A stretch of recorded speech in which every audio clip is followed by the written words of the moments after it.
ராட்டை நேயர்கள் அனைவருக்கும் வணக்கம். வணக்கம்ண்ணா. வணக்கம் பாஸ்கர். 4 எபிசோடு வந்து டிசாஸ்டர் பர்மனன்ஸ் குறித்து பேசியிருக்கோம். நிலைத்த பேரிடரில் மக்கள் டிசாஸ்டரில் இவ்வளோ விஷயங்கள் இருக்கான்னு வியப்பாக ஃபோன் பண்ணி பேசின மக்கள் இருக்கிறாங்க. எதை நோக்கி நம்ம நகர்றோங்கிற கேள்வி எல்லாருக்குமே இருக்குது. சமூகத்தின் மீதோ இல்லை தனதின் மீதோ தனிப்பட்ட அடிப்படையில் தன் குடும்பம் மீதும் அக்கறை இருக்கிறவங்க கூட அந்த ஒரு வகையான அச்சம், கேள்வி எல்லாமே சேர்ந்து இருக்குது. அது பிரித்து பார்க்க முடியாத அளவுக்கு.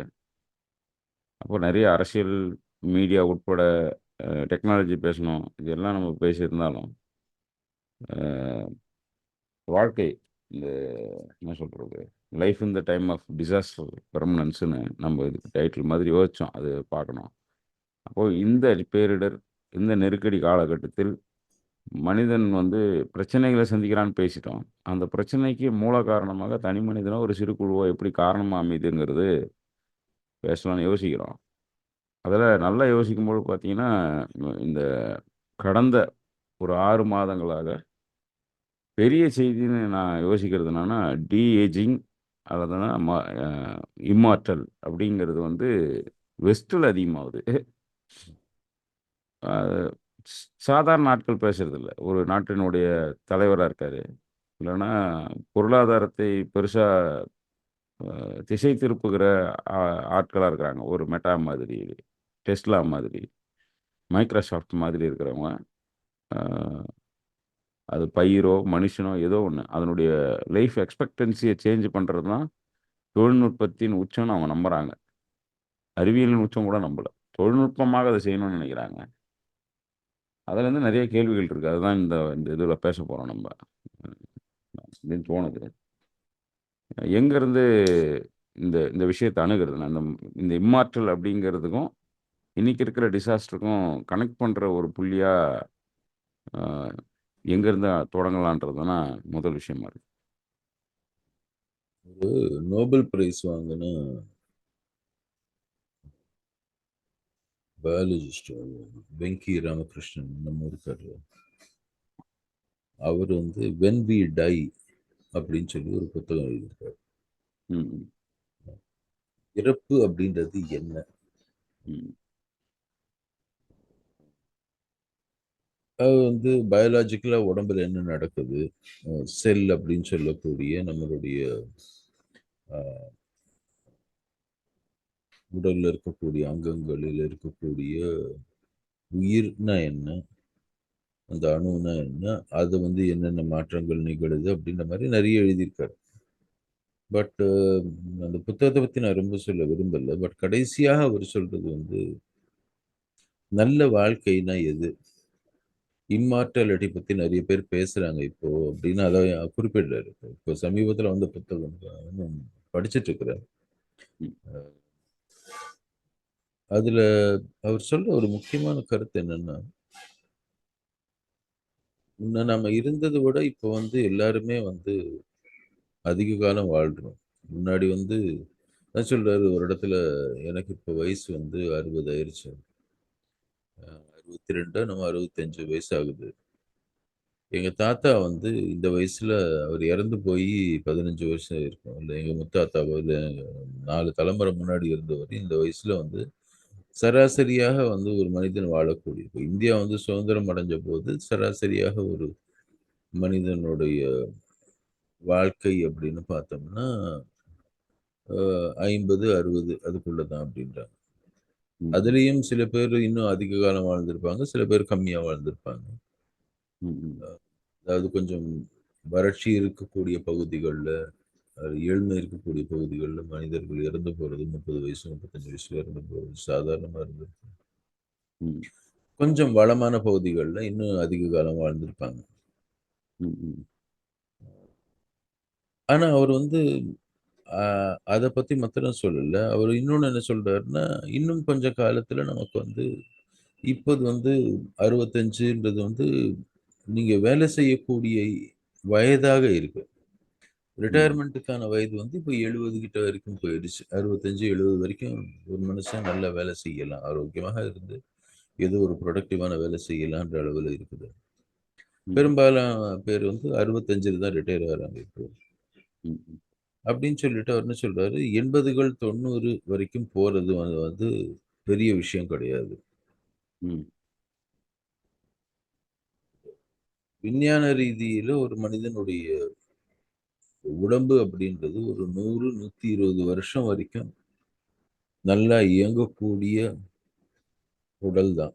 அதுக்கு ம். நோய்வாய் எதுவும் வராம, நோய்வாய்ப்படாம வந்து ஒரு மனுஷன் இருந்துச்சுன்னா, 120 வருஷம் வரைக்கும் இந்த உடம்பு வந்து அ கொஞ்சம் கொஞ்சமா தளர்ந்து அந்த 120க்கு மேல வந்து அதனால வந்து பம்ப் செய்ய முடியாது. ஹார்ட்டோடைய வீக் ஆயிடும். அதெல்லாம் இருக்கு. ம். ஆனா, இன்னைய தேதிக்கு வந்து இந்த இம்மார்டாலிட்டி பத்தி பேசும்போது, மனிதனுடைய ஹெல்த்தி லைஃப்னா என்ன அப்படின்றத பத்தி அவர் விவாதிக்கும்போது, கடைசியா அந்த புத்தகத்துல அவர் சொல்றது இதுதான். ஹெல்த்தி லைஃப்ன்றது இறக்கறதுக்கு முன்னாடி நீங்க நோய்வாய்ப்படுறது அல்லது இம்மொபைலா மாறிடுறது, அத வந்து குறைக்கிறது தான் ஹெல்த்தி லைஃப் அப்படிங்கிறாரு. பொறந்தவங்க எல்லாரும் இறக்குறதுன்றது வந்து சாதாரணம். ஆனா, நீங்க ஒரே ஒரு நாள் நோயினால கஷ்டப்பட்டு நீங்க இறந்து போறதுன்றது வந்து, அதுதான் நல்ல வாழ்க்கை. அதுநாள் வரைக்கும் நீங்க வந்து தொடர்ந்து ஆரோக்கியமாக எவ்வளோ எவ்வளோ காலம் ஆரோக்கியமாக தொடர்ந்து உங்களால இருக்க முடியும் இந்த வாழ்க்கையில. அதுதான் முக்கியமே தவிர, நீங்க எவ்வளோ நாள் வாழ்றீங்கன்றது முக்கியம் இல்ல. அப்படின்றது தான் அவர் வந்து ஒரு sign of a good life அப்படின்னு அவர் வந்து கன்க்ளூட் பண்றாரு. ஏன்னா, அது வந்து வெறும் ஒரு விஞ்ஞானியுடைய பார்வையில மாத்திரம் எழுதல. ஒரு விஞ்ஞானி, ஒரு பிலாசபி கலந்த ஒரு மாதிரி எழுதியிருக்காரு. இப்ப நீங்க இம்மார்டல்ன்னு சொன்னதுனால நான் அத சொல்ல வேண்டி இருந்துச்சு. ம். ம். நம்மளுடைய பிக்கஸ்ட் டிசாஸ்டர் டுடே ம். பெர்மனன்ஸ்ன்னு சொல்ல மாட்டேன். I hope it is not going to become permanent. Is ம். நம்மளுடைய வாழ்க்கை முறை, லைஃப் ஸ்டைல். லைஃப் ம். ஸ்டைல் சோ லைஃப் ஸ்டைல் அப்படின்னு சொன்னோம்னா,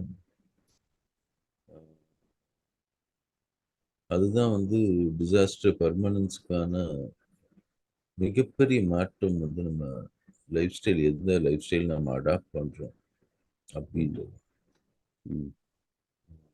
எனக்கு இப்ப இதை வேற எப்படி சொல்ல முடியாது. அதனால இப்படிதான் சொல்லி ஆகணும். ம். 9/11 நடந்துச்சு இல்லையா? செப்டம்பர் மாசம். இப்போ ம். துவங்கி இருக்கிற மாசம்.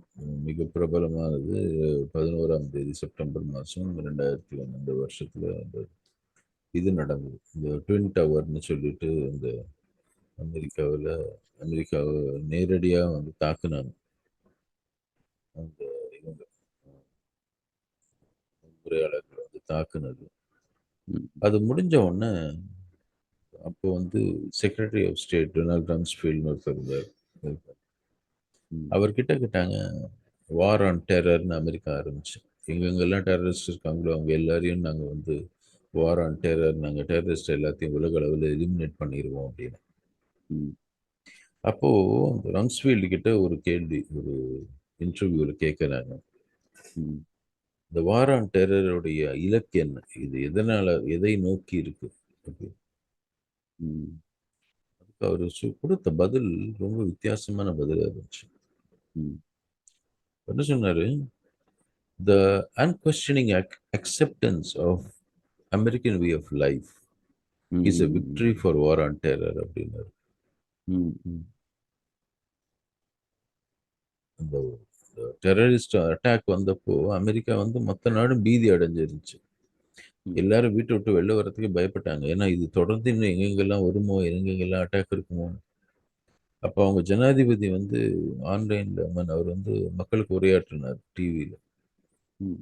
அவர் அப்ப என்ன சொன்னாருன்னா, தயவு செஞ்சு நீங்க பொருட்கள வாங்குறத நிறுத்தாதீங்க. எல்லாரும் பக்கத்துல இருக்க மளிகை கடைக்கு போங்க. சூப்பர் மார்க்கெட்டுக்கு போங்க. இன்னும் நெறைய வாங்குங்க. ம். ஏன்னா, அந்த மொத்த நாகரீகமும், அந்த மொத்த what is American way of life அப்படின்னு பார்த்தீங்கன்னா, அமெரிக்க வாழ்க்கை முறை என்ன அப்படின்னு பார்த்தீங்கன்னா, நுகர்வு. தொடர்ந்து அதான் நுகர்வு. நீங்க சொல்லும்போது அளவில்லாத போன நுகர்வு. போன எபிசோடுடைய இதுவும் கனெக்ட் ஆகுது எனக்கு. போன ம். எபிசோடு முழுக்க நம்ம வார் எக்கனாமியா பேசியிருந்தோம். ம். ஆல்மோஸ்ட் 5ல 1 பங்கு இந்தியா செலவு பண்ணுது, அதோட கூடுதலா அமெரிக்கா செலவு பண்ணுதுன்னு. ம். நாம நுகர இப்போ அதாவது நுகர்வு கிளைமேட்டை பத்தி கவலை இல்லாதவங்க போரை பத்தி கவலைப்படுவாங்க. ம். ஏதோ ஒரு தேசத்துல போர் நடக்குது அப்படின்னா, அதுக்கு வருத்தம் இருக்கும் மக்களுக்கு. கிளைமேட்டோ நுகர்வுலயோ பெரிய ஆனா நம்ம செய்யக்கூடியதெல்லாம் பணமா மாறி அங்க தான் போய் நிக்குது ஃபைனலா அப்படிங்கிறது அந்த புரிதல் கனெக்ஷன் மாரி தான் எனக்கு தோணுது. எல்லாத்தையும் நீங்க நுகர்ந்துகிட்டே இருந்தீங்கன்னா, சிறு சிறு தேசங்கள் மீது நடக்கக்கூடிய வன்முறை மேலும் அதிகரிக்கும். நிச்சயமா. பெரிய தேசங்கள் பெரிய தேசங்கள் கன்சியூம் பண்றது, சின்ன தேசங்களுடைய அழிவுக்கு தான் காரணம். முதல்ல எக்ஸ்ப்ளாய்டேஷன் பேசின்னு இருந்தோம். பிலிப்பீன்ஸோ, இந்தோனேஷியா, அ சில தேசங்கள்ல வந்து எப்படி அ உழைப்ப வந்து எக்ஸ்ப்ளாய்ட் பண்ணி தான் ஆடை மாதிரியான துறைகள், துணி எதுவுமே ஃபுட்டு இதெல்லாம் வந்து அவ்ளோ எக்ஸ்ப்ளாய்ட் பண்ணி தான் வருது. நம்ம ஒண்ணும் ஆர்கானிக் கான்ஷியஸ்க்குலாம் போகவே இல்ல. நான் ஈரோடு, ச திருப்பூர மறந்துட்டோம். நம்ம ஊர்லயே இருக்கிறது. ஆமாங்க. நம்ம ஊர்ல இருக்கு. அப்போ இ இ இந்த எக்ஸ்ப்ளாய்டேஷன் அங்கேருந்து நடந்து, பெரிய தேசங்கள்ல விற்பனை செஞ்சு அவன நுகர்வுக்கு உள்ளாக்கி, அதற்கு பிறகு வந்து அந்த பெரிய தேசத்தின் அ போர்க்கருவிகள உற்பத்தி, விற்பனை, ம். பாதுகாப்பு மட்டும் கிடையாது. ஏன்னா இந்த எபிசோட் புரியணும்னா, போன எபிசோடு கனெக்ஷன் நெறைய இருக்கு. ம். இப்ப பாதுகாப்புக்காக மட்டும் உற்பத்தி பண்ணல. அது ஒரு தொழிலாக செய்றாங்க. போர்க்கருவிய. இந்த இந்தியா, சைனா, அமெரிக்கா, ரஷ்யாலாம். ம். அத முக்கியமான ஒரு தொழில்துறையாக தன்னுடைய ஜிடிபில பெரும் பங்கா விவசாயத்த கூட பெரும் பங்கா சேர்த்துக்கிறதில்ல அவங்க. ஏன்னா இது 5ல் ஒரு பங்குனா யோசிச்சு பாருங்க. விவசாயத்துக்கு அவ்வளோ பெரிய பட்ஜெட் நம்ம இதுவரைக்கும் சிந்திச்சதே கிடையாது. ம். கல்விக்கே இல்ல. கல்வியே அதுக்கு 4வது இடத்துல, 5வது இடத்துல தான் இருக்கு.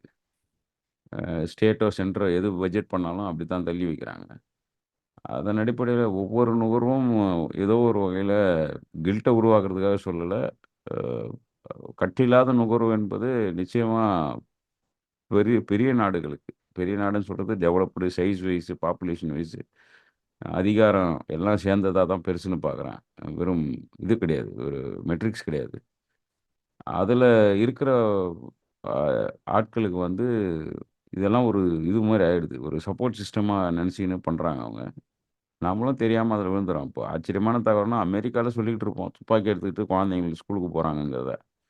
வீடுகள்ல அவ்ளோ சர்வசாதாரணமாக ஏன்னா, அ இதில வெண்டர் சிஸ்டத்தில துப்பாக்கி குண்டுலாம் விக்குதுன்னு நம்ம பார்த்தோம்.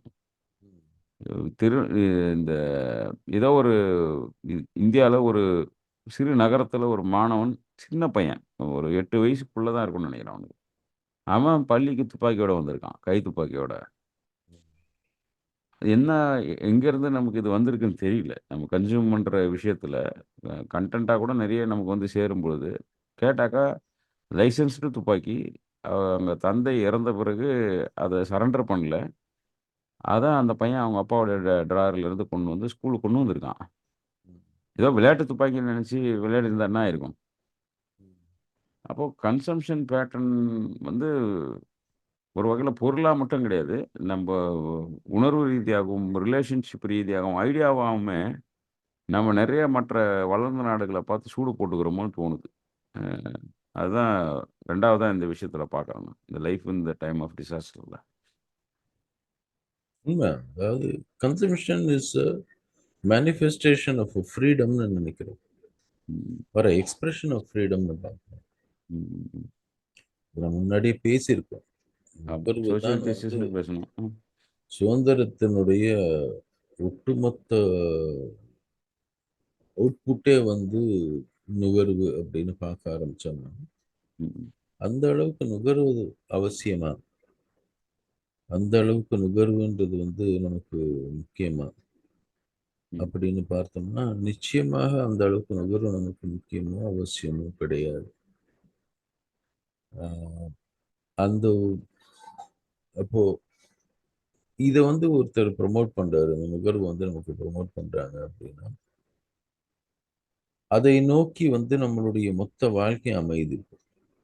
ம். அத எந்த அளவுக்கு அதோட நம்ம அலைன் பண்ணிக்கிறோமோ, ம். அப்பதான் வந்து இப்போ ஒரு புதுசா ஒருத்தர் ஒருத்தர் தொழில் தொடங்குறாரு அப்படின்னா, ம். அவருடைய வாழ்க்கை முழுவதும் நான் உற்பத்தி பண்றேன். உற்பத்தி பண்ணி ஒரு விவசாயியே எடுத்துக்கோங்களேன். ஏதோ ஒரு விஷயம் உற்பத்தி பண்றோம் அப்படின்னா, முன்னாடி நீங்க ம். எதுக்காக உற்பத்தி பண்றீங்க? நீங்க ஏங்க நெல் விவசாயம் பண்றீங்கன்னா, எங்க அப்பா அதான் பண்ணாரு. எங்க தாத்தா அதான் பண்ணாருன்னு ஏதான காரணம் சொல்லுவாங்க. இல்லது உலகுக்கு உணவு கொடுக்குறேன். இதோட உன்னதமான ஒரு தொழில் வேற என்ன இருக்கு? அதனால நான் அத பண்றேன் அப்படின்னு சொல்லலாம். ம், ம், அல்லது எனக்கு அதுக்கான திறன் இருக்கு. அந்த திறன வச்சு நான் வந்து இதுதான் பண்ண விரும்புறேன். விருப்பத்தின் அடிப்படையில நான் அந்த தொழில செய்றேன்னு சொல்லலாம். அது மாரி ஒவ்வொரு காரணமும் இருக்கலாம். இன்னைக்கு வந்து நீங்க ஏங்க இது செய்றீங்க அப்படின்னு யாரையான கேட்டாங்கன்னா, இதுக்கு மக்கள் கிட்ட தேவை இருக்குது. தேவைய பூர்த்தி பண்றேன். அ அப்படின்னு. அப்ப தேவையை பூர்த்தி செய்வது அப்படின்றது, இப்போ உங்களுக்கு ஒரு அத்தியாவசியமான ஒரு விஷயம் உணவு. அந்த தேவைய நீங்க பூர்த்தி செய்றீங்க. சரி. அதுக்கப்புறம் வந்து ஆனா பாருங்க, இந்த சாப்பிடுறவன்லாம் இப்போ சோறு சாப்பிடுறது இல்லைங்க. அவன் வந்து வித்தியாசமா கேட்கறான். கலர் கலரா கேட்கறான். விதவிதமா கேட்கறான். அதனால அவனுக்கு தேவையான மாரி நான் அத மாத்தி எடுத்து பண்றேன். அப்படின்னும்போது தான் பிரச்சனை ஆரம்பிக்குது.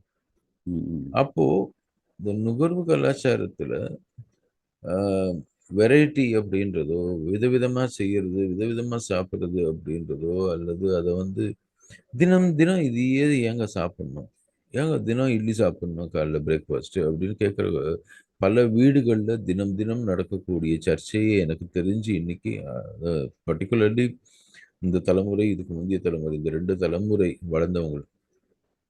ம், அதுக்கு முன்னாடி தலைமுறையில வந்து வீட்ல வந்து தினம் ஏங்க அரிசி சோறு சாப்பிடுறோம்? அல்லது நம்ம கேழ்வரகோ, இல்ல கூழ் குடிக்கிறோம் அப்படின்னா, நம்ம எது சாப்பிடுறோமோ, ம், வீட்ல வந்து சர்ச்சை அப்படின்றது வாழ்க்கை முறையில, ம், ம், தினம் இதையே ஏங்க சாப்பிடணும் அப்படின்றத வந்து ஒரு சர்ச்சை பொருளாக இருக்கும்னு எனக்கு நம்பிக்கை இல்ல. ம், ம், உணவுன்னா இப்படித்தான் இருக்கும். உணவுன்னா இதுதான் உணவு அப்படின்னு சாப்பிட்டுருப்போம். ம், இப்போ ஒவ்வொரு வீட்லயும் அந்த பெரும்பாலான தாய்மார்களுக்கு பள்ளிக்கூடம் பசங்கள அனுப்புற தாய்மார்களுக்கு இன்னைக்கு தமிழ்நாட்டில மாத்திரம் இல்ல, இந்தியா முழுக்க இருக்கக்கூடிய பிரச்சனை, இந்த ஸ்நாக் டப்பால என்னத்த வைக்கிறது? ம், நீங்களும் நானும் பாட்காஸ்ட்ல உலக விஷயங்களையோ வந்து முக்கியமா நாம நினைக்கிற விஷயங்களோ வந்து பேசாம, ம். ந மக்களுக்கு வந்து ப்ராப்ளத்த சால்வ் பண்ற மாதிரி விஷயமா நம்ம குடுக்கணும்னு வச்சுக்கோங்க. ஸ்நாக் டப்பாவில் வைப்பது என்ன? அப்படின்னு நீ 2 பேரும் யூடியூப் சேனல் போட்டேன்னா, நாளைக்கே பிரபலமாயிரும். லஞ்ச் பாக்ஸ் ஆ. ஸ்நாக் பாக்ஸ் இப்ப செம்ம லஞ்ச் பாக்ஸ், ஃபேமஸ். ஸ்நாக்ஸ் பாக்ஸ்ல வைக்கக்கூடிய 1000 1000 recipes for a snack box அப்படின்னு ம், நம்ம ஒரு யூடியூப் சேனல் தொறந்தோம்னா, நம்ம நாளைக்கே கோடீஸ்வரன் ஆயிருவோம். ம், நாம நாம எது முக்கியம்னு நெனைக்கிறோமோ அத பேசிட்டு இருக்கோம். எதுக்கு சொல்றேன்னா, அப்படித்தான் ஆயிருச்சு இப்போ. ம், உற்பத்தி செய்றவங்க எல்லாருமே, நீங்க இப்படி குடுக்காதீங்க, வேல்யூ ஆடடா குடுங்க. நீங்க வந்து ம், வேல்யூ ஆடடா மாத்தி குடுங்க. ஏன்னா, அப்பதான் இவங்களுக்கு பிடிக்கும். நீங்க இது இப்படி ம், குடுக்காதீங்க. அப்படிதான் பண்ணணும். அப்படித்தான் செஞ்சாகணும். அப்பத்தான் அவங்க பண்றாங்க. அடுத்தவன் அதாவது நம்ம எதுக்கு கேட்டர் பண்றோம்? அவன் வந்து ம், வெரைட்டியா கேட்கறான். அந்த வெரைட்டிக்காக வந்து நம்ம கேட்டர் பண்றோம். அவன் கேட்கக்கூடிய அந்த வெரைட்டிக்காகவும், அவன் கேட்கக்கூடிய அந்த ஒரு இதுக்காக பண்றோம் அப்படின்னா, அது வந்து it is not a rational need. Neither is it essential need, nor is it a rational understanding. ம், அதுக்கு ஒரு ரேஷனாலிட்டியே கிடையாது. இன்னைக்கு அவன் வந்து ட்ரெண்ட் மாதிரி தான். இன்னைக்கு இப்படி கன்சியூம் பண்றான்னா, நாளைக்கு இதையே வேற மாரி கன்சியூம் பண்ணுவான். அதனால நாளைக்கு நீங்க தயாரா இருங்க. அத ம், வேற மாரி அவன் கேட்கும்போது, வேற மாரி அத மாத்தி அவனுக்கு குடுக்கணும். நாளான்னைக்கு ம், இன்னொரு மாரி குடுப்பான். அப்போ அப்போ நீங்க தொடர்ந்து வந்து உற்பத்தி செய்தால் மாத்திரம் போராது. உற்பத்தியோட கலந்து, ம், ம், இந்த நுகர்வுக்காக நீங்க மாத்திட்டே இருக்கணும். ம், அப்போ ம், இந்த நுகர்வு அப்படின்ற அந்த பிஹேவியர ம், மாத்துறது ம், அல்லது நிர்ணயிக்கிறது யாரு? ம், ஹூ இஸ் ம், கண்ட்ரோலிங் தட் பிஹேவியர்? நாம இது இப்படி சாப்பிடுறோம். நாம இது இப்படி ஒரு வாழ்க்கைய நடத்துறோம். நம்ம ம், வாழ்க்கையில இதெல்லாம் முக்கியம்னு நெனைக்கிறோம். ம், வெளிநாட்டுக்கு போயி, அங்க தங்கி, அங்க ஒரு வேலைய வாங்கின்னு, நம்ம குடியுரிமைய அதாவது இந்திய குடியுரிமைய விட்டுட்டு அமெரிக்க குடியுரிமை வாங்குறாங்க அப்படின்னு வச்சுக்கோங்க. ம். இது வந்து என்ன சொல்லி நம்ம ஜஸ்டிஃபை பண்றோம்? இல்ல அது பேசு பொருளா மாறிடுச்சு. அந்த குடியுரிமை கேள்விக்கு இப்போ ம், ரீசென்ட்டா ஒரு கங்கனா அவங்க ம், அவங்க வந்து இப்ப எம்பின்னே நமக்கு மறந்துருது. ம், அந்த அளவுக்கு தான் அவங்களுடைய பார்ட்டிசிபேஷன் இருக்கு. அவங்க கேட்டதுக்கு மக்கள் தொகை அதிகமா இருந்தா மைக்ரேஷன் அதிகமா இருக்கும். கேட்க வந்து ம், ரைமிங்கா இருக்கு. ம், ஏதோ ஒரு கவிதை மாரி எதிகமோனையோட எழுதுற மாரி. மக்கள் தொகை அதிகம், அதனால மைக்ரேஷன் அதிகம் அப்படின்னு ஒரு வார்த்தைய சொல்லியிருந்தாங்க. ம். அ மக்கள் தொகை அதிகன்றதுனால வெளியேறவங்க என்னன்னா, மக்கள் தொகை அதிகங்கிற காரணத்தினால சொல்றதுக்கு காரணம், இங்க நிம்மதி இல்ல, பொல்யூஷனு, அரசியல் சீர்கேடு இந்த 10 வருஷத்துல தான் அதிகம். 10 வருஷத்துல மக்கள் தொகை கூடியிருக்க போது. நம்ம ஒண்ணும் சென்சஸ் வேற எடுக்கல. அது ஒரு பெரும் பிரச்சனையாவே நிக்குது. எந்த எந்த தகவல் எடுத்தாலும் பழைய தகவல் தான். 13 வருஷம் பழைய தகவல பேச வேண்டியதா இருக்கு. அப்போ காரணமே இந்த 10 வருஷமா எக்ஸ்போனென்ஷியல் குரோத்தா இருக்கு இந்த மைக்ரேஷன் தான். அந்த பீரியட வுட்டுர்றாங்க. மக்கள் தொகைய வந்து பிரச்சனையா காட்டுறது. இளைஞர்கள் அதிகமா இருக்கிறாங்கன்னு பிரச்சனையா காட்டுறது. வயசானவங்க அதிகமா இருக்கிறாங்கன்னு காட்டுறது. மக்கள்னா எல்லா டெமோகிராஃபிலயும் தான் இருப்பாங்க. அப்படி காட்டும்பொழுது, ஏதோ ஒரு பூதாகாரமான விஷயமா காட்டுறாங்க இந்த தேசத்த. இன்னொன்னு 12 மாசமும் உற்பத்தி செய்யக்கூடிய ஒரு நில அமைப்பு, இயற்கை சூழல் இப்படி நமக்கு அமைஞ்சிருக்கு. இ இங்கேருந்து 3 மாசம் மட்டும் உற்பத்தி ஆகுற இடத்த நோக்கி நகர்றாங்கன்னா, 3 மாசமோ, 4 மாசமோ அதுவும் குறிப்பிட்ட வகை பொருட்கள் மேல உற்பத்தி ஆவாது. எதுவுமே பண்ண முடியாது. கலர் கூட கம்மின்னு பேசியிருக்கோம் நம்ம, பல தேசங்கள்ல. ம். வெளிச்சம் கிடையாது. வித்தியாசமான சன்லைட்ட பார்க்க முடியாது. மேகத்த பார்க்க முடியாது. இத நோக்கி நகர்றாங்கன்னா, ஒரே ஒரு காரணம் தான். இங்க என்ன சொல்றதுன்னா, இங்க தன்னுடைய ஐடென்டிட்டிய காட்டுறதுக்கு கஷ்டமா இருக்கு. ம். அந்த கிரிசிஸ்ல தான் ஓடுறாங்க. வருமானம் ஒரு காரணம்னாலும், தன்னுடைய ஐடென்டிட்டிய காட்டுறதுக்கு இதுவா இருக்கு. அப்போ நீங்க அடிக்கடி சொல்ற மாதிரி, எது நம்மளுடைய பிஹேவியர டிசைன் பண்ணுதுன்னு தான் பார்க்கணும். மைக்ரேஷன்றது ஒரு பிஹேவியரா இருக்கு. ம். அது ஒரு சாய்ஸா இல்ல. அந்த மைக்ரேஷன் பிஹேவியரோ ஏதோ அந்த இந்த டிசாஸ்டர் டைம்ல நம்மளுடைய பிஹேவியர் சாய்ஸ் எது நம்மள டைரக்ட் பண்ணுதுன்னு கொஞ்சம் சொன்னீங்கன்னா, கொஞ்சம் சரியா இருக்கும்னு நினைக்கிறேன். நெறைய விஷயங்கள் இருக்கு. ஆனா பொதுவாவே ஒரு ஒரு மனிதனுடைய பிஹேவியர் வந்து எது வந்து டைரக்ட் பண்ணுது அவன இப்பைக்கு. ஏன்னா இது ஒரு தனித்தனியான தேர்வுகளா பார்க்கல நான். ஒரு ஹார்டிங் மாரி, ஒரு மாப் மென்டாலிட்டிலாம் சொல்றாங்கல்ல சில நேரங்கள்ல. ம். அந்த மாரி தான். அது ஒரு தீ மாரி பத்திக்குது ஒரு விஷயம். ஆ இல்ல இந்தியர்கள் பேசிக்கலா பார்த்தீங்கன்னாலே, நமக்கு வந்து ஒரு ஊரோடு ஒத்து வாழ்ன்றது நமக்கு இருக்கு என்னைக்குமே. ஊர்ல எல்லாரும் என்ன செய்றாங்களோ அத செய்யணும் அப்படின்றது. ம், அதுல ஊர்ல யார பெரிய மனுஷன் ஒத்துக்கிறோம் அப்படின்னு பார்த்தாங்க. அதிகமா பொருள் இல்லாத காலத்துல பொருள் அதிகமா சேர்த்தவன நம்ம வந்து பெரிய மனுஷனா நம்பணும். ம், அந்த பொருள் அவன் எப்படி பண்ணா, என்ன ஏதுன்றத பத்தி தெரிஞ்சதுன்னா கொஞ்சம் ஒதுக்கி இருப்போம். ம், இருந்தாலும் பொருள் அதிகமா இருக்குது அப்படின்றது. அந்த ஒரு என்ன சொல்றது? ஏழ்மைன்றது வந்து ரொம்ப எக்ஸிஸ்டென்ஷியலா இருந்துச்சு அப்போ. ம், ஏன்னா பொருள் அதிகமா இருக்கவன் வந்து நெறைய பேர சப்போர்ட் பண்ண முடியும் அப்படின்னு.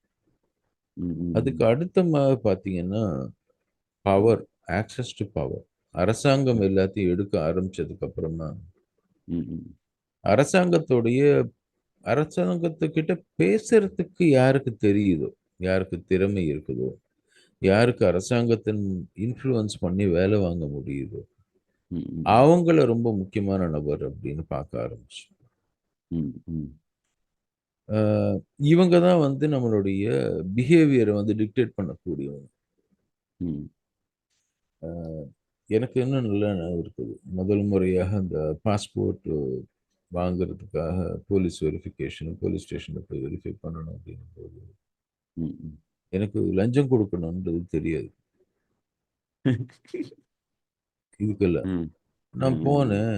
அவரு கேட்டாரு, "எங்கேருந்து வர? என்னருந்து வரேன்னு?" அங்க இருக்கிற ஏட்டையா கேட்டாரு. ம், அதுக்கப்புறம், "இந்த தெருவுல இருக்கீங்களா? அந்த தெருவுல அந்த இவரு இருப்பாரு, அவர போய் பாருங்க." அப்படின்னு ஒரு நபருடைய பேர சொன்னாரு. அவர் சொல்லுவாரு, "இங்க என்ன ப்ராசஸ்ன்னு" அவரு சொல்லுவாரு அப்படின்னு. ம், அவரு போனோன்ன, "யார்கிட்ட பேசுன? இந்த ஆள்கிட்டயா பேசுன? நீ எதுக்கு க வ வ இதுக்கெல்லாம் போய் பேசிட்டு இருக்கிற? ஃபோன் சொல்லி நீ காசு குடுத்தேன்னா, அவனே வீட்டுக்கு வந்து வேலைய முடிச்சுருவானே" அப்படின்னாரு.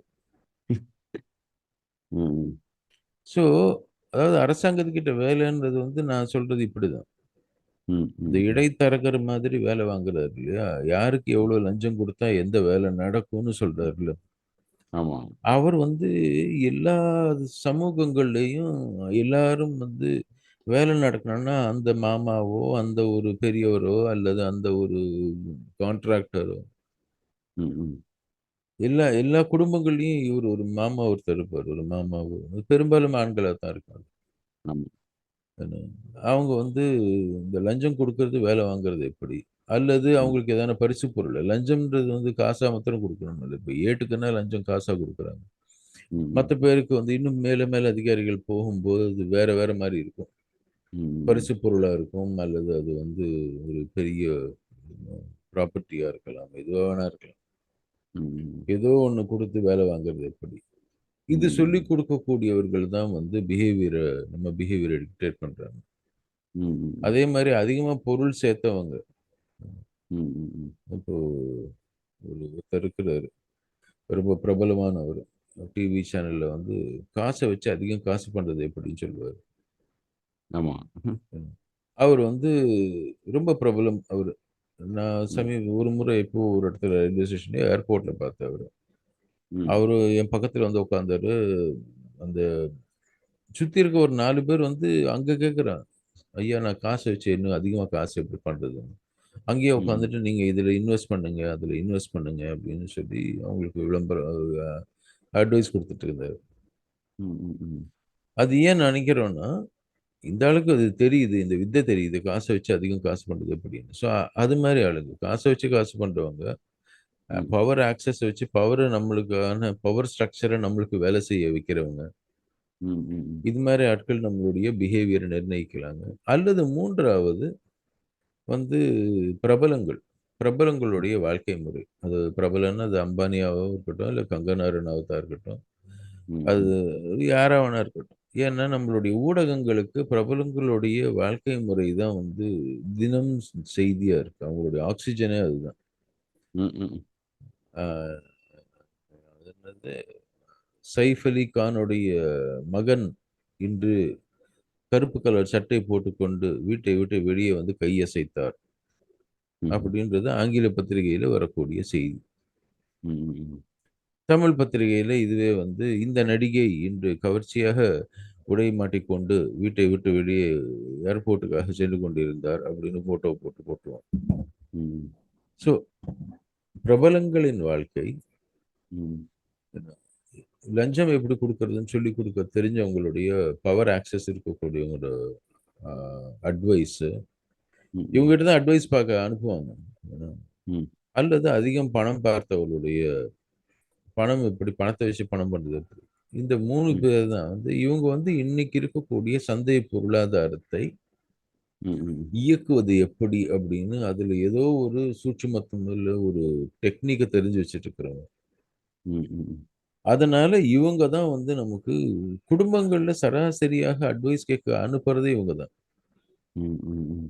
உங்களுக்கு பார்த்தீங்கன்னா, அதிகம் படிச்சவன் ஒருத்தன் இருக்கிறான் உங்க குடும்பத்துல அப்படின்னா, ம். அதிகமா படிச்சுட்டு அந்த ஆளு வந்து சராசரியா ஏதோ ஒரு சின்ன வேலை பண்ணிட்டு இருந்தாங்கன்னா, பிள்ளைங்கள வந்து அந்த ஆள்கிட்ட போய் நீ படிக்கிறது அப்படின்னு கத்துக்கோ. அடுத்து என்ன கேரியர் சாய்ஸ் என்ன? அல்லது ஸ்கூல்லேருந்து காலேஜ் போறேன்னா, அந்த ம். ஆள்கிட்ட போய் கேளு. என்ன படிக்கணும்னு கேளுன்னு சத்தியமா சொல்ல மாட்டாங்க. ம். பெற்றோர்கள் என்ன பண்ணுவாங்க, அவங்க ம். சொந்தக்காரங்கள்லயும் அதிகம் காசு பணம் யாருன்னு பார்ப்பாங்க. அவங்ககிட்ட போய் என்ன படிக்கிறதுன்னு கேளுன்னு அனுப்புவாங்க. அதேதான். ஏன்னா, பெற்றோர்கள் மைண்ட்ல வந்து இருக்கிறது என்னன்னா, படிப்பதற்குடைய ஒட்டுமொத்த அவுட்கம்மே வந்து காசு பண்றது. ம். அதனால குடும்பத்தில வந்து அதிகமா யார் காசு சம்பாதிச்சிருக்கான்னு அவங்ககிட்ட போய் கேளு. அதிகம் படிச்சவங்க கிட்ட போய் என்ன படிக்கிறதுன்னு கேட்க மாட்டாங்க. அதே ம். மாதிரி சந்தோஷமா யார் இருக்கான்னு அவங்ககிட்ட போய் ஹெல்த்த பத்தி டிப்ஸ் கேட்க மாட்டாங்க. அதிகமா ஹாஸ்பிட்டலுக்கு யார் போறான்னா அவங்ககிட்ட தான் டிப்ஸ் கேட்பாங்க. எந்த ஆஸ்பத்திரிக்கு போறது? எந்த டாக்டர் போறது? 2ண்ட் கன்சல்டேஷன் யார்கிட்ட போலாம்? 3ர்ட் கன்சல்டேஷன் யார்கிட்ட போகணும்? அப்படின்னு. அவனே நோய்வாய்ப்பட்டுருக்கிறான்னா, அவன்கிட்ட போய் நீங்க எப்படி கேட்பீங்க? நீங்க வந்து ஹாஸ்பிட்டல் போறது எதுக்கு? நீங்க வந்து ஆரோக்கியமா இருக்கிறதுக்கு தானே. அப்ப ஆரோக்கியமா யார்கிட்ட போய் கேட்கணும்? ஆரோக்கியமா ம். இருக்கவங்ககிட்ட தான் நீங்க கேட்கணும். அத விட்டுட்டு ஆரோக்கியம் இல்லாதவன்கிட்ட போய் கேட்போம். அதே மாரி சந்தோஷமா இருக்கிறது எப்படி அப்படின்னா, யார் சந்தோஷமா இருக்கானோ அவன்கிட்ட தானே கேட்பீங்க. நான் அப்படி கேட்க மாட்டோம். அவர் ம். கவுன்சிலிங் எல்லாம் போயிருக்காரு. அவருக்கு ம்ஹ்ம். தெரியும். நாமளும் இப்ப கவுன்சிலிங் போனோம்னா, யார்கிட்ட கவுன்சிலிங் போறது அப்படின்னு போய் கேட்கலாம். ம். இங்க கவுன்சிலிங் போலாமா? இந்த யோகாவுக்கு போனோம்னா நம்மளுக்கு வந்து மன அமைதி கிடைக்குமா?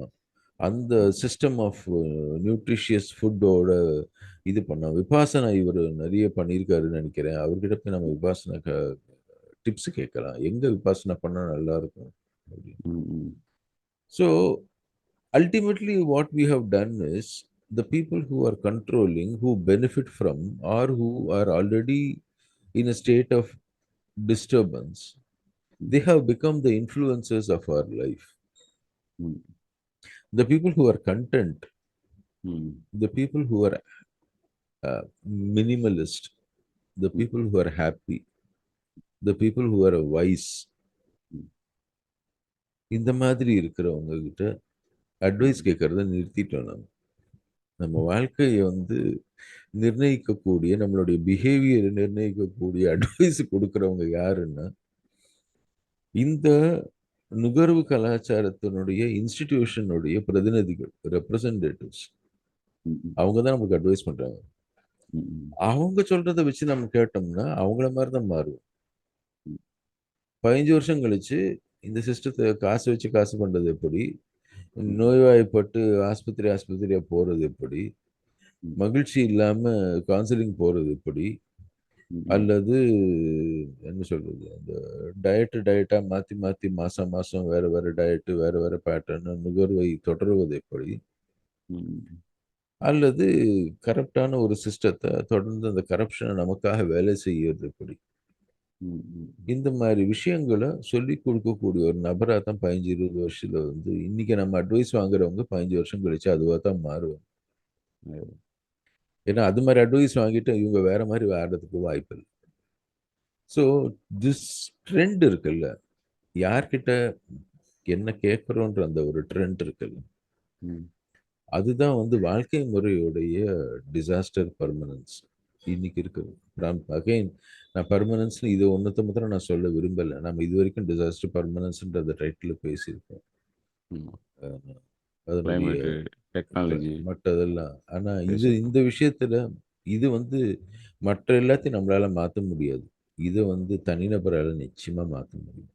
டிசாஸ்டர் பர்மனன்ஸ்ல இருந்து நம்ம விடுபடணும்னா தனிநபர் வாழ்க்கையில நம்ம யார் பார்த்து எமுலேட் பண்றோம், யார் நம்ம இன்ஃப்ளூயன்ஸ் பண்றாங்க அப்படின்ற அந்த ஒரு சாய்ஸ் நம்ம ஏற்படுத்த முடியும். நுகர்வு ஒன்றுதான் சுதந்திரம் அப்படின்றதுல இருந்து விடுபட்டு இதை நோக்கி நம்ம போறதுக்கு வாய்ப்பு இருந்துச்சு. தனிமை செக்லூஷனும், அதாவது வள்ளலார் சொன்னது, புத்தர் சொன்னது செக்லூஷன், அவங்க செக்லூஷனுக்கு எதிராக பேசுறாங்க. அந்த தனிமை தனித்திருங்கிறத இவங்க என்ன நினச்சிக்கிறாங்கன்னா, பிஸ்னஸ் தனித்திரு, நீ எல்லாத்தையும் நீயே பண்ணிக்கோ, நீயே வச்சுக்கோங்கிற அப்படி முடிவு பண்ணிட்டாங்க போல இருக்கு. அந்த என்ன சொல்கிறது, சாலிட்யூடுக்கும் செக்லூஷனுக்கும் வித்தியாசம் புரியாமல் கன்ஃபியூஸ் ஆகுது. இந்த லோன்லினஸ்ஸை வந்து அது ஒரு வகையான, இப்போ எப்படி நுகர்வு ஃப்ரீடம்னு நினைக்கிறாங்களோ, தான் மட்டும் தனிச்சையாக இருந்து அதில் வளர்ந்து அப்படியே போகிறதும் அது ஒரு சுதந்திரம். அதாவது சமூகத்திலேயோ இயற்கையிலையோ எந்த பங்கும் நம்ம வாழ்க்கையில் இல்லை. அனைத்து வெற்றிக்கும் தோல்விக்கும் நானே காரணம்னு பொறுப்பு ஏற்றுக்கிறது, இதெல்லாம் தத்துவார்த்த ரீதியாக ஒரு மாதிரி வளர்ந்தா கூட அதை அதை என்ன அர்த்தத்தில் சொல்லப்பட்டதுன்னு மக்கள் புரிஞ்சிக்கல. ஒரு நீதிமன்றம் இதுல ஒரு சாரி பாஸ்கர், நீங்க சொல்லிட்டு இருக்கும்போது ஒரு விஷயம் வந்துச்சு. தனிமையை பத்தி சொல்லும்போது ஒரு எக்கனாமிஸ்ட், ஒரு மாடர்ன் எக்கனாமிஸ்ட் ஒரு ஆள் இப்போ சமீபத்தில் பேசிட்டு இருந்தார். நீண்ட ஒரு அவருடைய மன அமைதிக்காக எங்கிட்ட பேசிட்டு இருக்கிறாரு. அதனால அவர்கிட்ட அவர் வந்து அமெரிக்காவிலலாம் வந்து 15 வருஷம் 20 வருஷம் எக்கனாமிக்ஸ் டீச் பண்ணிட்டு, மாடர்ன் எக்கனாமிக்ஸ் இப்போ இந்தியாவில் வந்து பெரிய பெரிய பல்கலைக்கழகத்தில் டீச் பண்ணிட்டு நம்ம ஊரில் இருக்காரு. அவர் ஒரு முறை பேசும்போது சொன்னார், all modern economics are isolated people, they are alone அப்படின்னாரு. They are loners. ஏங்க அப்படி சொல்றீங்க அப்படின்னு. Because modern economics by its very nature makes people lonely அப்படின்னாரு. நீங்க எந்த அளவுக்கு மாடர்ன் எக்கனாமிக்ஸ் புரிஞ்சுக்கிறீங்களோ அந்த அளவுக்கு வந்து it will make you lonely அப்படின்னாரு.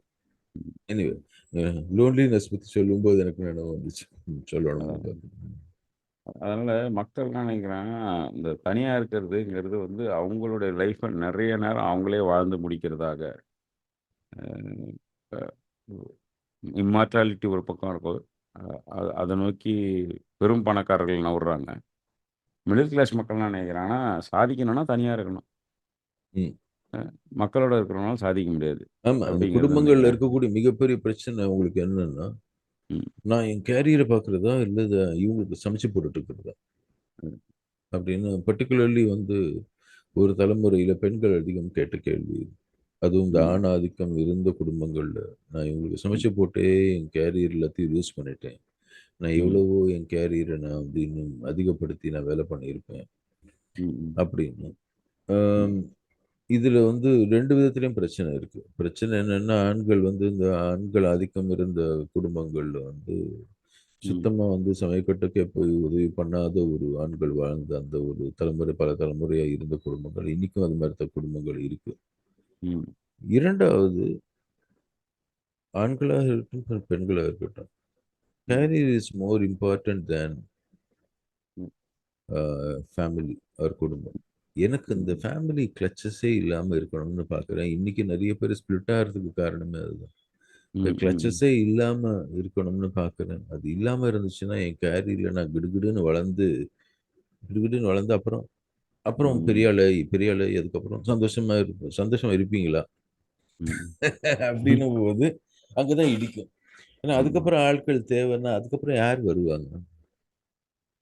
நான் அது வந்து என்னோட பர்சனல் அனுபவத்திலே அ குழந்தைங்ககிட்ட குழந்தைங்கள மையமா வச்சு டிசாஸ்டர்ல இந்த ஃபேமிலி ரிலேஷன் வந்துட்ட பிறகு, குழந்தைகள் பெரிதும் இழப்பது வந்து அவர்களுடைய அறிவையோ, அ அவர்களுடைய சந்தோஷத்தையோ எதுலனா எங்க இழக்கிறாங்கன்னா, அவர்களுடைய குழந்தை பருவம், குழந்தை பருவமா இல்ல. ம். குழந்தை பருவத்தில் அவர்களுக்கு கிடைக்க வேண்டியது என்பது கல்வி ஒண்ணா மட்டும் நம்ம நினைக்கிறோம். அல்லது அ நுகர்வு. அதான் நுகர்வு. ஏதோ ஒரு வகையில சின்ன நுகரணும். வயசுலயே அது ஒரு டேபு, ஒரு ம். ஃபோனு, ஒரு ம். டிவி, அவங்களுக்கு விளையாட்டுக்கு இந்த சாமான். அதாவது பெரும்பாலான பெற்றோர்கள் நினைக்கிறது வந்து குழந்தை அழுதுதுன்னா, புதுசா ஏதாவது ஒண்ணு வாங்கி குடுத்துறது. ம். ஒரு இப்போ மாசத்துக்கு ஒரு முறை கூட்டு போய் புதுசு புதுசா துணிமணிகள் வாங்கி குடுக்கறது, அல்லது ஏதோ ஒண்ணு வாங்கி குடுக்கறது. வாரத்துக்கு ஒரு முறை கூட்டு போய் வெளில சாப்பிட வைக்கிறது. இதெல்லாம் பண்ணிட்டான்னா, உங்களுடைய பெற்றோர் கடமை முடிஞ்சு போச்சுன்னு நீங்க ம். நினைச்சீங்கன்னா, ம். நீங்க வந்து உங்க புள்ளைய வளர்க்கல. நீங்க சந்தையோட புள்ளைய தான் வளர்க்குறீங்க. இப்போ அந்த பேரண்ட்டுக்கும் குழந்தைக்குமான ரிலேஷன்ஷிப் இருக்கு பார்த்தீங்களா? அந்த சைல்ட்ஹுட் குழந்தைமைன்னு சொல்றோம் தமிழ்ல. அந்த குழந்தைமை இழந்து தான் அந்த குழந்தை அது மீண்டும் எப்போ கிடைக்கும்னா கிடைக்கவே கிடைக்காது. கிடைக்காது. இதெல்லாம் வந்து ஒரு வெல்த்தா பார்க்கறது இல்ல இவங்க. ஒரு குழந்தை குழந்தையாகவே இருப்பது, வளர்வது, அதற்குரிய எல்லா குணங்களோட இருக்கக்கூடாதுன்னு நம்ம முடிவு பண்றது. அது குழந்தை முடிவு பண்ணல. நீங்க சொன்ன மாரி சந்தையும், அந்த சந்தையில இருக்கக்கூடிய மனிதர்களும் முடிவு பண்றதுனால, குழந்தை பருவம் அத அனுபவிக்க முடியல. டீனேஜ அனுபவிக்க முடியல. எல்லாத்தையும் என்னைக்கோ ஒரு நாள் சேர்த்து அனுபவிச்சுக்கலாம்னு நினைக்கும் பொழுது, அப்பதான் தெரியுது கல்யாண மண்டபத்தில 45, 50 வயசுல அந்த ஐஸ்கிரீம்க்கு ஏங்கி நிக்கிற ஒரு முகத்த. அது ஒரு ம். வளர்ந்த மனிதனுடைய முகம் கிடையாது. ம். ஆனா அத திங்கவும் முடியாது. அந்த அந்த இன்னைக்கு ம். இருக்கிற காலகட்டத்தில ஒரு ஆள் 45 வயசு, 50 வயசுல ஐஸ்கிரீம் சாப்பிடுறாருன்னா, சுகர் இருந்தா ஐஸ்கிரீம் சாப்பிடுறீங்களான்னு கேட்பாங்க. உங்களுக்கு ஐஸ்கிரீம் பிடிக்குமான்னு கேட்க மாட்டாங்க. ம். உங்களுக்கு சுகர் இல்லையான்னு தான் கேட்பாங்க. ம். நீங்க என்ஜாய் பண்ற விஷயங்கள்ல. அப்போ அந்த ஏக்கமும், பரிதவிப்பும் நீண்ட காலத்துக்கு சுமந்துகிட்டே வர்றதே ஒரு இல்னெஸ்ஸா தான் பார்க்குறேன் நான். அந்த இழந்த குழந்தை பருவம், இழந்த ம மாணவ பருவம், இழந்த பதின் பருவம். இது எல்லாத்தையும் வந்து ஒரு அடல்ட்ஹுட் பார்வையில பார்த்து, பார்த்து அந்த அடல்ட்ஹுட் உடைய கன்சியூமர் பார்வை மட்டும் கிடையாது. இவனுக்கு இருக்கக்கூடிய ஒட்டுமொத்த ஐடியாவையும் குழந்தையுடைய ஐடியாவா கன்வெர்ட் பண்றது. இது எல்லாமே ஒரு இந்த டிசாஸ்டரோட சேர்ந்தது தான். ஒரு குழந்தை குழந்தையாக வளர முடியாத ஒரு அமைப்பு, ஒரு சூழல் வந்து ஒரு அபத்தமான சூழல் தானே. ம். அ அ அதுவும் சேர்த்து தான் இதில பேசணும்னு நெனச்சேன். மற்றபடி அ தொடர்ச்சியா இந்த எபிசோட்ஸ்லாம் பேசுறோம். உங்களுடைய இப்ப நீங்க ஒரு இது சொன்னீங்க இல்லையா? ஜான் லென்னனுடைய ஒரு கோட் சொன்னீங்க. ம். அதோட நிறைவு செஞ்சுக்கலாம்னு நெனைக்கிறேன். அந்த காலத்து பீட்டில்ஸ்ன்ற அந்த பாப் மியூசிக் அதுல லெனனுடைய ஒரு ஃபேமஸ் பாடல் ஒண்ணு இருக்கு. என் நண்பர் எனக்கு அடிக்கடி நாங்க சின்ன பிள்ளையா இருக்கும்போது சொன்னது. "Life is what happens to you when you are busy planning other things. Oh my beautiful beautiful boy" அப்படின்னு. ம். ம். வாழ்க்கை என்பது நீங்க மற்ற விஷயத்துல திட்டமிட்டுட்டு இருக்கும்போது தீவிரமா, உங்களுக்கு என்ன நடக்குதோ அதுதான் வாழ்க்கை. Life is what happens to you when you are busy planning other things. ம். நம்ம போடுறதுலேயும், திட்டத்தை பற்றி யோசிக்கிறதுலேயும், காசு எப்படி சம்பாதிக்கிறது யோசிக்கிறதுலேயும், புகழ் எப்படி அடையிறதுன்றது யோசிக்கிறதுலேயும், அடுத்த பிரச்சனையை எப்படி சால்வ் பண்ணுறது அப்படின்றது யோசிக்கிறதுலையும், நமக்கு இருக்கக்கூடிய அந்த மன உளைச்சல் வந்து எப்படி விடுபடுறதுன்னு யோசிக்கிறதுலையும், இது மாதிரி யோசித்து யோசித்து யோசித்து நம்ம பிளான் பண்ணி அடுத்த வீடு எப்படி வாங்க போகிறோம், அடுத்த இஎம்ஐ எப்படி கட்ட போகிறோம், அடுத்த நாள் காத்தால நம்ம யாரை வந்து மீட் பண்ணணும், அவங்க கூட எப்படி பேச போகிறோம், அதற்கான டாக்டிக்ஸ் என்ன, ஸ்ட்ராட்டஜி என்ன, அடுத்து சேல்ஸ் என்ன, அடுத்து இன்வெஸ்ட்மெண்ட் என்ன, இதெல்லாம் பிளான் பண்ணிட்டு இருக்கும்போது வாழ்க்கை நம்மளுக்கு நடந்துகிட்டே இருக்குது. ஒவ்வொரு கணமும் வந்து சந்தோஷமா இருக்கிறதுக்கும், கண்டென்ட்டா இருக்கிறதுக்கும், அமைதியோட இருக்கிறதுக்கும் வாய்ப்பு நம்மக்கிட்ட இருக்கு. ஆனா நம்ம அது இந்த திட்டமிடுறதுல அந்த கணத்துல இருக்கக்கூடிய சந்தோஷமா இருக்கக்கூடிய அந்த வாய்ப்பை இழந்துடுறோம் பல பேர். ஒவ்வொரு கணத்துலையும் இருக்கக்கூடிய சந்தோஷமான வாழ்க்கை தான் வந்து that is not the end, but that is the path. அந்த பாதையிலேயே ஒவ்வொரு கணத்திலையும் நம்மளால மகிழ்வை உணர முடியும்னா நம்ம இலக்கு போய் அடையக்கூடிய இலக்கும் வந்து மகிழ்வாக தான் இருக்கும், ஆரோக்கியமாக தான் இருக்கும். இந்த கணத்தில் அதை தொலைச்சிட்டு அடுத்த கணத்தில் அதை தேடணும்னா என்றைக்கும் அதை இலக்கை நம்மளால் அடைய முடியாது. அதுதான் வாழ்க்கையில் டிசாஸ்டர் பர்மனன்ஸ்லேருந்து விடுபடுறதுக்கு எனக்கு தெரிஞ்ச ஒரே சொல்யூஷன். ஒவ்வொரு கணத்துலையும் சந்தோஷமாகவும், கண்டென்ட்டாகவும், ஆரோக்கியமாகவும் நம்மளால் இவ்வளோ வாழ முடியும். இன்னொன்று விஷயத்தை பற்றி பிளான் பண்ணுறது நிச்சயமாக பண்ணித்தான் ஆகணும், பண்ணக்கூடாதுன்னு சொல்லலை. அதே சமயம் அதில் வாழ்க்கையை தொலைச்சிடக்கூடாது அப்படின்றது தான் என்னுடைய இறுதி கருத்தை சொல்ல விரும்புகிறேன். சந்திப்போம். இன்னொரு சீசன் தொடங்க போகிறோம். ராட்டை நேயர்கள் அனைவருக்கும் நன்றி. நன்றி, வணக்கம்.